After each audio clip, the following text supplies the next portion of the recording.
Hey, good morning, everybody. It's David from BizBudding.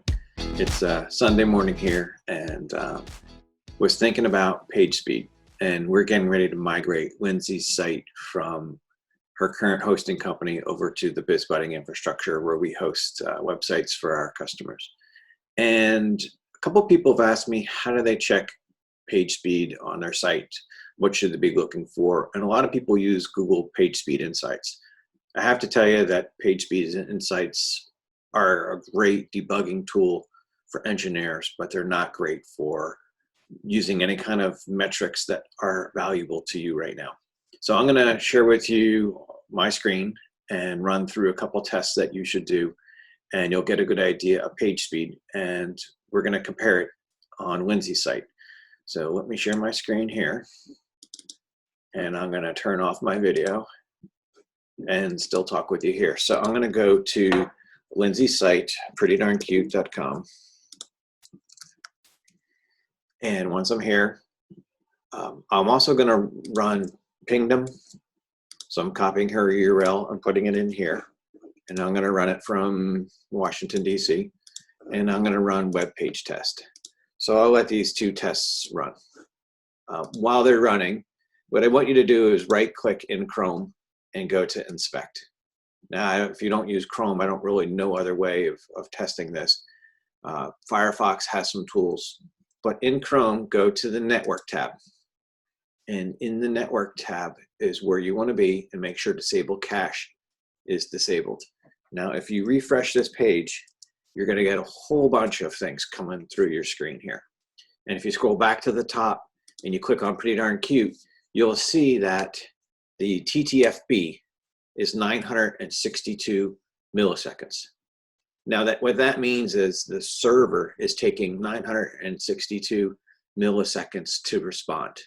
And you think, well, is that bad? That means your user is waiting a full second before any content is even delivered to their phone. Now, on a mobile phone, that turns into a much longer period of time, typically. So Google recommends a TTFB of 200 milliseconds or less. So this is 4.5 times Google's recommended time to first byte. So this is a negative right away for search and for Google, because it knows that the site is not fast. So right here we can see that that's the case. You can then go to other posts, like on the blog. Let's pick another one and see what we get as far as TTFB. Add highlighted text. So I could even come to this one, blog here, and this is 860 milliseconds for the TTFB. And I click on this post, and it's loading, and I'll go back up to the network time, and it's again 859 milliseconds. So I would say that out of the gate, Lindsay's hosting is not good. Sorry, Lindsay, but we kind of knew that, and we're moving it to the BizBudding infrastructure. And I'll show you that in just a minute here after we migrate the site. Let's go over and take a look at our page speed tests. So I'm going to go to this tab. Load time is 1.45 seconds. This represents the load time of the entire page. And it's a little bit heavy on images. We'll have to look at why. And web page test does the same thing. It's given us the time to first byte is an F. That's another tool that tests your time to first byte and verifies that it's the case. So after I migrated, I'm not changing any other network settings, and I want to compare. And then I'll go ahead and change some of the network settings, such as we use Cloudflare, and I'll make sure that I've tuned the site. But I'm going to do an apples to apples comparison so we can see the difference of TTFB between servers. So this was the test on how you check your time to first byte. It's very important that it be 200 milliseconds or less from your hosting company. If you're 300-400 milliseconds, that's good. We've seen some sites from Bluehost, from HostGator, that are upwards of 3.9 seconds. And if that's the case, you might as well just throw in a towel and not do any type of SEO efforts whatsoever, because nothing you do on your SEO is going to allow you to rank, because Google doesn't want to load really slow web pages. They've been saying that since 2018. So just wanted to say thanks for checking in on this video, and I'll post the second part of it in just a minute. All right, hi, David back here. I'm going to share my screen and let's take a look at time to first byte after site migration. Let's see here. Stop the video. Okay, so we're going to go to Pretty Darn Cute and we're going to inspect it. And while we're doing that, I'm going to go ahead and look at my network speed. Refresh. And we're right at 200 milliseconds, right in the timeline of where Google wants to see it. I'm also going to run page speed test here from Washington, and I'm going to run my pingdom test. One other thing that you can test is a file that doesn't invoke WordPress, which is license.txt, and it's the WordPress license.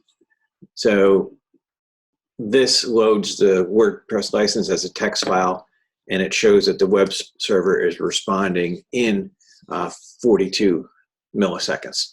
So really 38, and then the time to load the content. So that is a test that doesn't invoke WordPress. So what that means is as your server's running and it has to hit your WordPress page, it takes a little bit longer for that server to respond. And here we are again, and our response was 212 milliseconds. So about a little over 4-time increase just by changing servers. Haven't done anything to tune the site yet. We'll work on that. Pingdom, we see a different value of 867 here, which is cool, which means things are loading faster. And I got an A on my time to first byte on web page test. So I wanted to share that with you. I think it's pretty cool. That little bit of difference will make a huge value in your Google search. So I think that everybody should try to check their time to first byte and see how their servers respond. And if your TTFB is higher than 500 milliseconds, 600 milliseconds, I would send your hosting company an email support message and say, hey, what can you do to reduce my TTFB? It's too high. And if they end up not being able to do anything, maybe it's time to consider switching hosts. Hope you're doing well, and everybody stay safe and healthy. I also wanted to share with you that the website itself could be a factor in your time to first byte. Here we're at 212 milliseconds for Lindsay's site. Lemon Thistle, which is running on the exact same server right next to it, is running at 53 milliseconds. So it really does depend on your hosting, what else is happening on that server, how the host has things configured, and the amount of plugins and type of plugins and redirects and things that you have happening on your existing website. Hey, hope your day's going good. All right, so I'm back. We migrated the site. We showed you the results of the TTFB, reducing it to 200 milliseconds.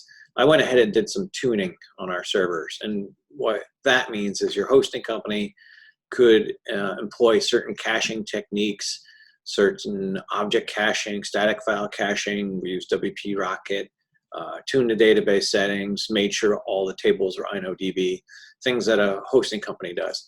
So I want to share with you what it looks like now with some revised TTFBs. So I'm going to share my screen here and hopping on my glasses so I can see a little bit better. And I'm going to go to network and I'm going to refresh the page.